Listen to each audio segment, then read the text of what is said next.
Jeb Bush, you like a lot. Go ahead. You got a lot of respect for Jeb Bush. No, you're renowned for your cleverness, so take your best shot. All right. You like Jeb Bush. You have a lot of respect for him, we know. He's out there now testing the waters a little bit, thinking of running. Tell us what you think so far as a former White House political director. What is Jeb Bush doing well as he sort of introduced himself to the country? And what would you say he needs to do better?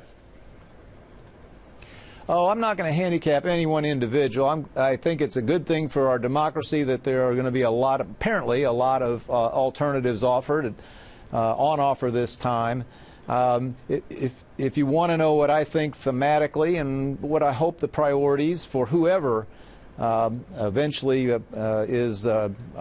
our two choices should be, you can look back at the response I offered to the 2012 State of the Union. It pretty much sums up my thoughts today, both about priorities and about the tone of any campaign, about the need to try to draw people together as opposed to the tendency which we've seen in both parties the last few years to drive cleavages between us. If we're going to tackle the really big problems facing this country, of income disparity, of the entitlement, the looming crushing debt that the students on the Purdue campus and their fellow young people are going to inherit, we're going to have people who are willing to bring us together. Governor, and I hope we'll see that. Luckily, since you don't want to talk about any one of the presidential candidates, we're going to ask you about several.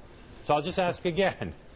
John and I are not going to try to trick you here. So filibustering didn't work, huh? No, not at all. Just tell us something you think about Jeb Bush. Anything. You like the color of his hair?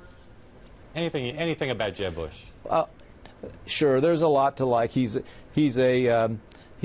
record speaks for itself. He was a successful governor. He was a uniter.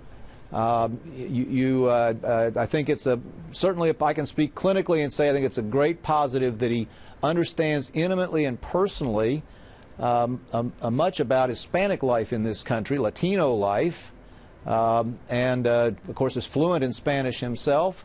That's an asset that would be of some value, I think. Again, if your hope is to see a more unifying leader and message. That wasn't so painful.